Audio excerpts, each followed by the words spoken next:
Hello everyone, welcome to my channel section 3। आज मैं आप लोगों के साथ सीटेट के लिए एसएसटी क्लास 7 की हिस्ट्री की जो नोट्स बाकी रह गए उन्हें आगे कंटिन्यू करने वाली हूँ। अब पूरा तो नहीं किया जा सकता इस वीडियो में भी, क्योंकि बहुत ही ज़्यादा है। एनसीईआरटी की क्लास 7 की हिस्ट्री का जो कंटेंट है बहुत ही ज़्यादा है। मेडिवल हिस्ट्री पूरा है ना उसमें। तो मैंने आप लोगों के साथ इससे पहले 2 वीडियो शेयर किए हुए हैं, आप उन्हें ज़रूर से देख लेना। और बाकी के चैप्टर्स मैं इसमें कंप्लीट करने की कोशिश करती हूँ, तो आप लोग इन्हें भी अच्छे से देख लेना और अपनी सीटेट की प्रिपरेशन बहुत ही अच्छी तरीके से करते रहना।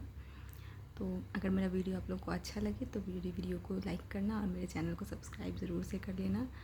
अगर मेरे वीडियोज़ पे व्यूज़ नहीं आएंगे तो मैं क्यों बनाऊँगी वीडियोज़, बताओ। अगर आप लोगों के लिए वीडियो हेल्पफुल हो तो आप मेरे वीडियोज़ को शेयर भी ज़रूर करना। ओके, चलिए स्टार्ट करते हैं। ये है मेरा बीपीएससी का जो मैं अभी तैयारी करी, उसके लिए मैं मंगवाई हूँ अपना बुक। कितना मोटा है ना, कैसे पढ़ूँगी मैं इसको। चलिए ये हटाइए, आप लोगों का जो ज़रूरी है वो करते हैं। इससे पहले के वीडियो मैंने चैप्टर 3 और चैप्टर 4 कंप्लीट कर लिया था, तो मुग़ल साम्राज्य कंप्लीट हो चुका था।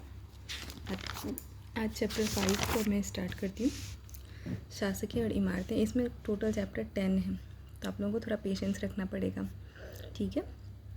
ये है शासकीय और इमारतें। अब कुतुब मीनार जो है ये 5 मंजिला है। पहली मंजिल कुतुबुद्दीन ऐबक ने बनवाई थी और जो बाकी बच गई चारों मंजिल 1229 में इल्तुतमिश ने पूरा करवाया था। लेकिन आपको पूछेगा कुतुब मीनार किसने बनवाया, तो कुतुबुद्दीन ऐबक ही नाम बोलेंगे, लेकिन किसने पूरा करवाया तब आप इल्तुतमिश बोल सकते हैं। अब ये अनुप्रस्थ टोडा निर्माण जो होता है ये छत निर्माण का एक प्रकार होता है, शहतीर से बनाते हैं इसे। सीढ़ीदार कुआं को हम बावली बोलते हैं। राजस्थान के बूंदी में रानी जी की बावली है, 1699 बनी हुई है। रानी नथावत के लिए अनिरुद्ध सिंह की रानी थी, ये बहुत फेमस है। कंदरिया महादेव है, चंदेल राजवंश ने बनवाया था। 1999 में खजुराहो में धंगदेव जो थे उन्होंने बनवाया था, चंदेल राजवंश के राजा धंगदेव ने। अब तंजावुर के राजराजेश्वर मंदिर, तो पहले बताया था ना मैंने आपको कि राजराजेश्वर जो थे एक राजेंद्र थे चोल राजा, उनके पापा जो थे राजराजेश्वर, उन्होंने ये मंदिर बनवाया था। बहुत फेमस मंदिर है, तो राजदेव ने बनवाया था और ये सबसे ऊंचा मंदिर था उस टाइम में। और चारूपल्लम का मतलब होता है चढ़ाईदार रास्ते का गांव। एक जो गांव था जहाँ से चढ़ाईदार रास्ता बनाया गया था, उस गांव का ही नाम रख दिया गया चारूपल्लम। मेहराब क्या होता है, मेहराब या डाट जो होता है वो इस तरीके का एक मंदिर का जो रचना होता है वो है, अर्धमंडलाकार भाग होता है। इसका मैंने क्वेश्चन का आंसर अपने एग्ज़ाम में गलत कर लिया था, आप लोग थोड़ा ध्यान देना कि इसमें रचना का भार शिखरों पे डाल दिया जाता है। ये कथन सही था, मैं गलत करके आई थी, तो आप लोग थोड़ा ध्यान देना इस पर। अलाई दरवाज़ा जो है वो 14वीं सदी में कुव्वत अल इस्लाम मस्जिद कुतुबुद्दीन ऐबक ने बनवाया था। 14वीं सदी मतलब 1300 से लेकर 1399 तक। बातें हैं, चूना पत्थर का प्रयोग होने लगा था इस टाइम में। इल्तुतमिश कुतुबुद्दीन का दामाद था। दहली ए कोहना हौजे सुल्तानी इसी ने बनवाया था। 831 से 851 तक पांड्य राजा श्रीमण वल्लभ ने श्रीलंका सेन प्रथम को हराकर सारी बहुमूल्य चीज़ें ले गया, ये इतिहासकार धम्मकीति ने कहा है। सिंहली शासक को आघात लगा था।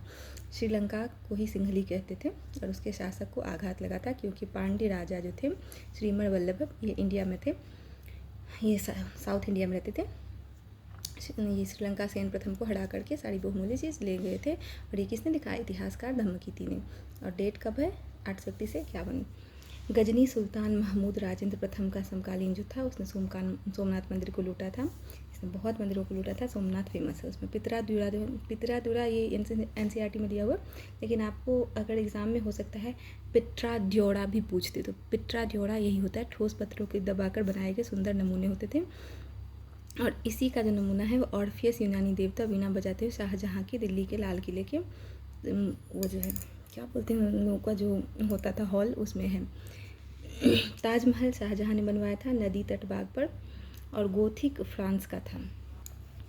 अब चैप्टर 6 ईश्वर से अनुराग। 8वीं शताब्दी में ईश्वर के बारे में धर्म भक्ति के मार्ग प्रशस्त हुए, लोग भक्ति के बारे में सोचने लग गए। तो शिव विष्णु और दुर्गा की मेन पूजा होती थी। दक्षिण भारत में नैनार और अलवार 2 जाति हुए। तो नैनार अलवार जो थे वो बैत जन के बौद्ध और जैन के खिलाफ थे, नैनार और अलवार। कुछ साफ नहीं आ रहा, मैं थोड़ा कैमरा साफ कर लूँ। हाँ, तो अब क्लियर दिख रहा होगा। ये नैनार और अलवार जो थे ये बौद्ध और जैन के खिलाफ थे। और नैनार जो थे वो शैव संत थे, शिव भगवान को मानने वाले, और अलवार जो थे विष्णु को मानने वाले वैष्णव संत थे। संगम साहित्य तमिल में है। घुमक्कड़ साधु संत होते थे ये नैनार और अलवार, और संगम साहित्य जो है इन्हीं के ऊपर लिखा गया है, नैनार और अलवार के ऊपर। क्रमचक्र, विशेषाधिकार, जाति, पुलैया, पनाड़, अस्पृश्य थे ये। विशेषाधिकार जो जाति के हिसाब से था, ये लोग ये मानते थे। पुलैया और पनाड़ को अस्पृश्य मानते थे, अछूत मानते थे। और ये क्रमचक्र नहीं होगा, कर्मचक्र होगा, उस पर ये लोग मानते थे, विश्वास रखते थे। 10वीं-12वीं सदी में चोल राजा ने मंदिर बनाए जहाँ नैनार और अलवार घूमते थे। नैनार 63 थे। गीत इनका था तेवड़म तिरुवाचकम। और इनके फेमस संत हुए अपाड़, संबंदर, सुंदरादर, मणिक्कव सागर। और अलवार जो थे ये इनके 12 हुए। और गीत दिव्य प्रबंधम इनका था। और फेमस संत थे पेड़ी अलवार। पुत्री इनकी थी अंडाल, तोंडरी पोड़ी, नम्मालवाड़। कितने डिफिकल्ट नाम होते साउथ इंडियन में। नैनारों अलवारों की धार्मिक जीवनी रची गई थी। अब है शंकराचार्य। इनको शंकर नाम कहते थे। केरल के थे 8वीं शताब्दी में, मतलब 700 से लेके 799 तक में। ये अद्वैतवाद का सिद्धांतीय थे, मतलब एक ही ईश्वर है, निर्गुण है और निराकार है, जीवात्मा और परमात्मा एक ही है। फिर रामानुज हुए 11वीं सदी में तमिलनाडु में। ये केरल, ये तमिलनाडु। और ये विष्णु भक्त थे। विशिष्टाद्वैतवाद का सिद्धांत दिया था, आत्मा और परमात्मा अलग अलग हैं। वीर शैववाद, वसवन्ना, अल्लमा प्रभु, अक्का महादेवी, ये वीर शैववाद में जाते थे।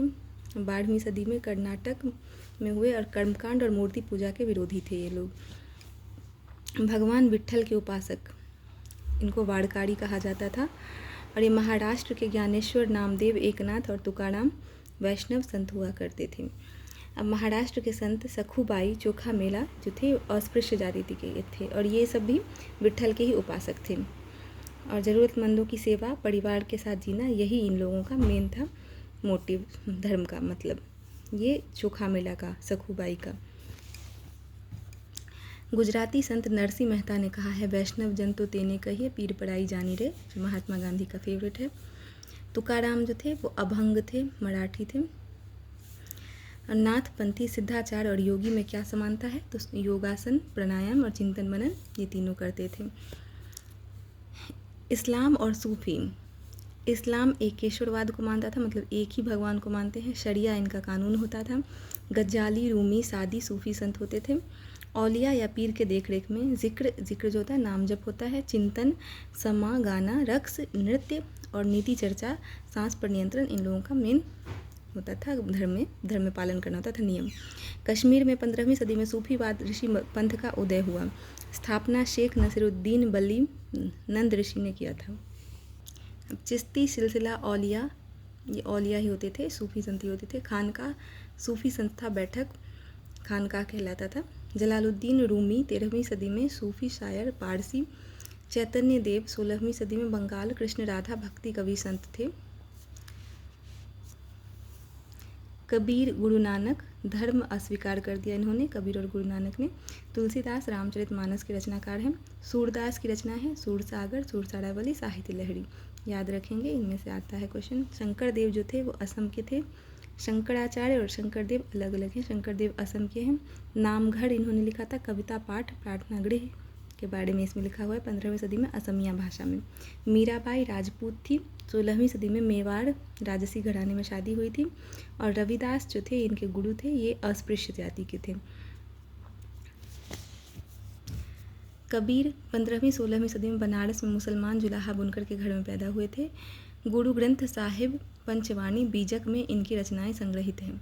निराकार परमेश्वर में विश्वास था। अब गुरु ग्रंथ साहिब पंचवाणी बीजक किससे संबंधित है पूछेगा तो कबीर से।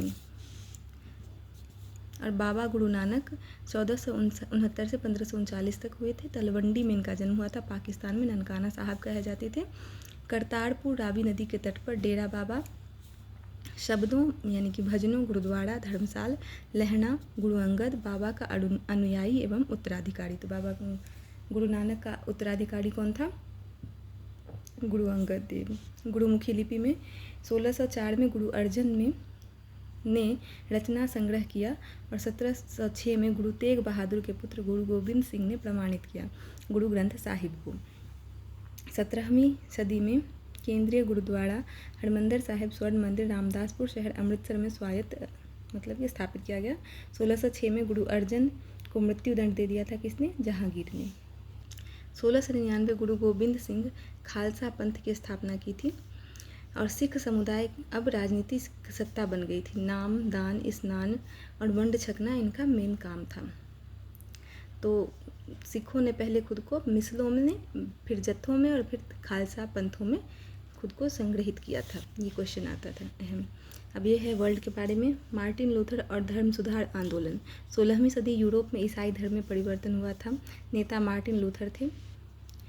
1483 से 1546 तक थे। ये रोमन कैथोलिक चर्च बाइबिल के विरुद्ध है ये कहते थे। लैटिन के बजाय आम लोगों की भाषा बाइबिल का जर्मन अनुवाद किया था। दंड मोचन के विरोधी। पाप करो चर्च में दान करो। दंड मोचन का मतलब होता था पाप करो और चर्च में दान दे दो, आपका पाप कट गया। तो दंड मोचन के विरोधी थे ये मार्टिन लूथर। अब है चैप्टर 7, ये दूसरे वीडियो में कंप्लीट करेंगे। अभी इतना ही करते हैं। तो वीडियो में बने रहने के लिए थैंक यू, और मेरे वीडियो को लाइक करना अगर पसंद आए तो, और मेरे चैनल को सब्सक्राइब करना। और सीटेट से रिलेटेड जो भी क्वेश्चन हो आपके मन में, जो भी डाउट हो और जो भी सजेशन हो, मेरे कमेंट सेक्शन में मुझसे पूछ सकते हो आप लोग। Thank you, bye bye.